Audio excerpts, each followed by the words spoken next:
Dan Dickau here on the Gonzaga Nation Media Network with our WCC weekly recap. Skipped last week because we had a lot of different things going on with Gonzaga coverage, but we're back at it this week. Since we've last chatted, Gonzaga has, I don't want to say righted the ship because I think a lot of fans have kind of, been concerned about the early season start.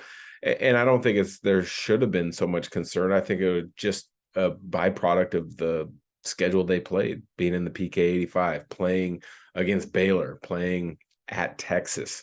But they've definitely made some not adjustments, but they're showing growth. And this last week and a half or so has been tremendous. Beat a really good Kent State team at home, beat UW, and then go on the road and beat number 4 Alabama on you want to call it a neutral site game, but it was really a road game.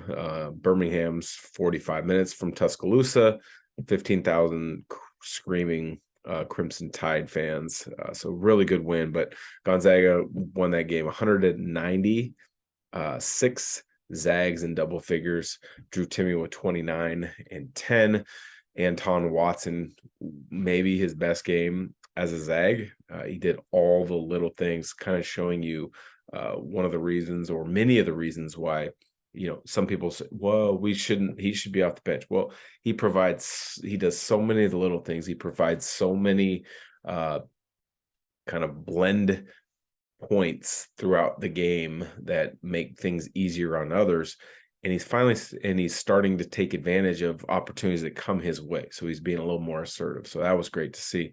But they got one more game against Montana out of the Big Sky before they've got about a 7-8 day break before they play Eastern Oregon as the last tune-up before conference play. It'll be interesting to see how long, and I haven't heard how long the guys have to go home for Christmas, with the game being on the 20th, and then they don't play again until the 28th. There's a good opportunity for guys to get a good 3, 4, 5 days at home, which is kind of unheard of at the college level.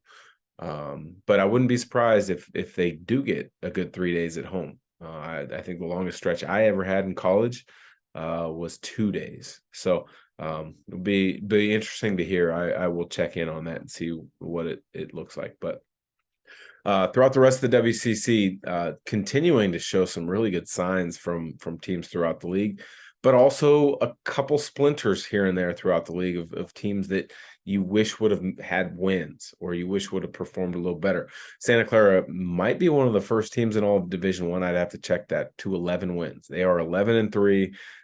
They beat UC Irvine and they beat Pac-12 Cal, which is, I mean, normally you would get really excited about it, but the fact is Cal's winless.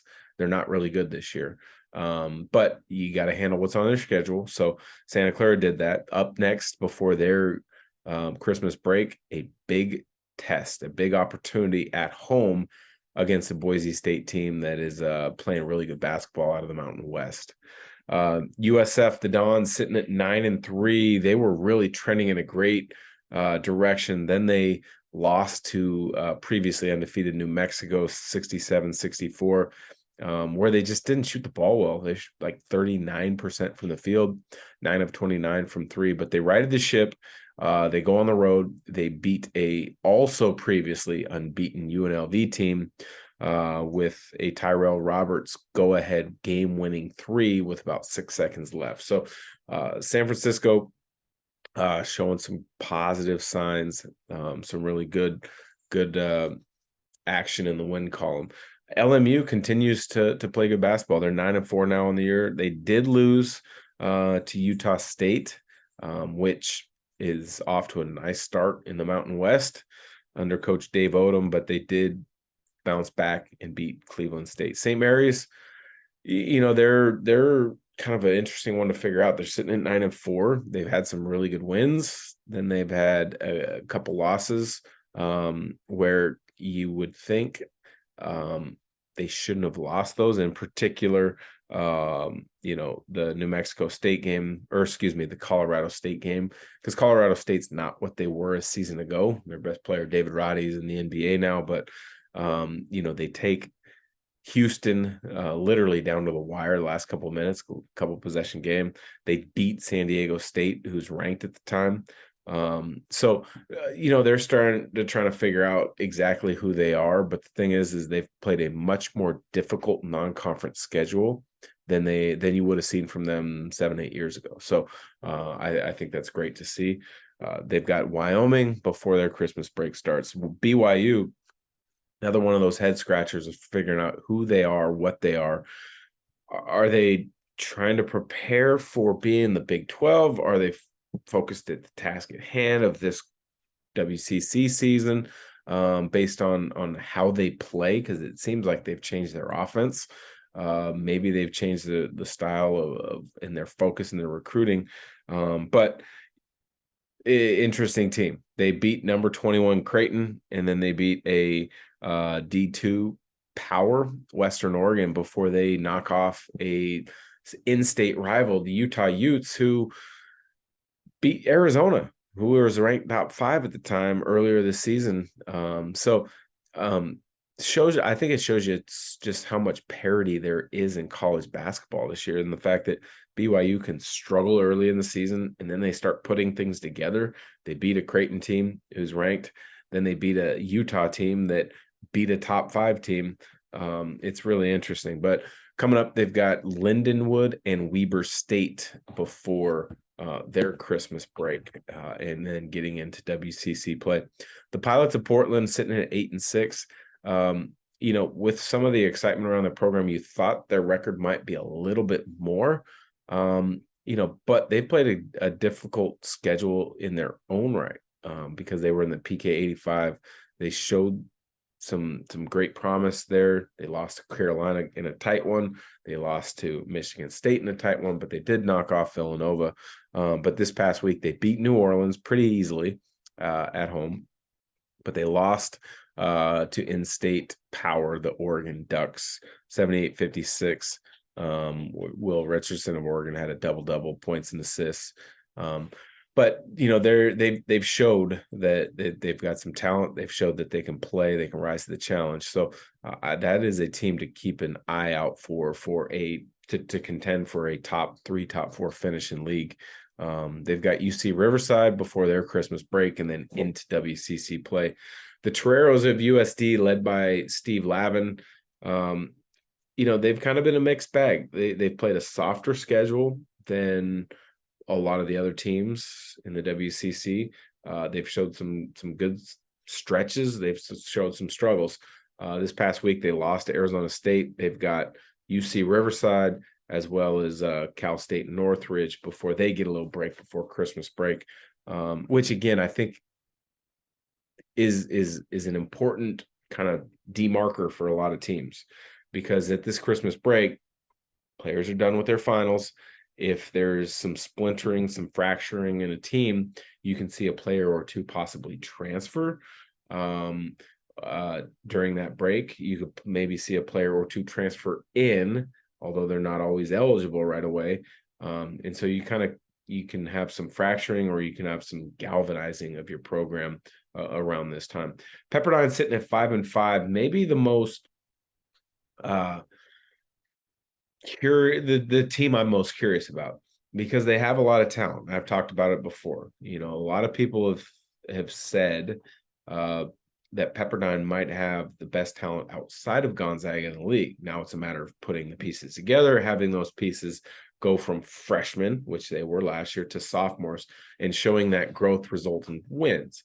Maxwell Lewis, a sophomore, many have said he's the best NBA prospect out of the WCC, and I won't go that far. I think he's a very good player. I think he's a solid NBA prospect, but I think when you look at Gonzaga's roster, there's definite NBA prospects there. But when you say NBA prospect, what are you looking for? It's the eye of the beholder many times with these prognosticators when they make these comments. I do think Maxwell Lewis is a talented player. He will have a chance, as do many of these Gonzaga players. but I don't see any absolute surefire NBA players in the WCC right now, as I do when I watch Gonzaga play Baylor with Keontae George, when they play Alabama with Brandon Miller. Like, boom, he's an NBA player. Brandon Miller is going to play 12, 15 years, chance an all-star game if he continues to play well. Keontae George, same thing. He's going to be a 12-year NBA player. If he peaks, hits his max potential, he could scratch the surface and be an all-star level player. I don't see that with anybody in the WCC this year, as I have maybe in the past couple of years with obviously Chet Holmgren, Andrew Nembhard, Jalen Suggs, Rui Hachimura, those kind of guys. So, just quick comment on that. So, but Pepperdine, they've lost 3 in a row: Nevada, UCSB, and then Grand Canyon. They've got a chance to get right before Christmas break, but it's going to be difficult because you've got Cal State LA, a good Division II, and then they go to the Hawaii tournament. Not the big Maui Invitational. Obviously, that isn't during Thanksgiving time, but the University of Hawaii tournament, I believe it's called the Outrigger tournament. They open with Hawaii. Other good teams such as Vanderbilt, Washington State are there. Pacific, only team in the league that has yet to cross that 500 barrier, sitting at 6-8. This past week, they beat a non-Division I in Stanislaus State. And then they had a really good win against San Jose State. And that's weird to say it's a good win against San Jose State, but San Jose State was 8-3 coming into this game. But Pacific was able to win behind Keontae Boone's, I believe it was 17 points, but they had a 59-58 win. They've got Lamar, then a little break, Christmas break, and then into the WCC. So lots of good things going on in the league overall. When you look at the schedule, they're sitting well above 500. Ken Palm, the analytics for the league are looking really good. Net ratings for the league are looking solid. You just, hope as you get now to the start of conference season, and you don't want your conference to kind of cannibalize, your 2, 3, 4 in your league. If you want to get 3 teams in the league again this year to the NCAA tournament, which I think is very possible, you don't want your 8th, 9th, 10th place teams beating 2, 3s, and 4s. You can occasionally have the 5th place team jump up and beat the 2nd place team, but you really, for strength of schedule, for metrics, you got to take care of beating the teams that are around you, standing wise in your league. So lots of good stuff. Look forward to the Gonzaga Montana game and then a break. It'll be interesting to see just how long Coach Few gives these guys. But for the WCC Weekly and the Gonzaga Nation Media Network, thanks for listening.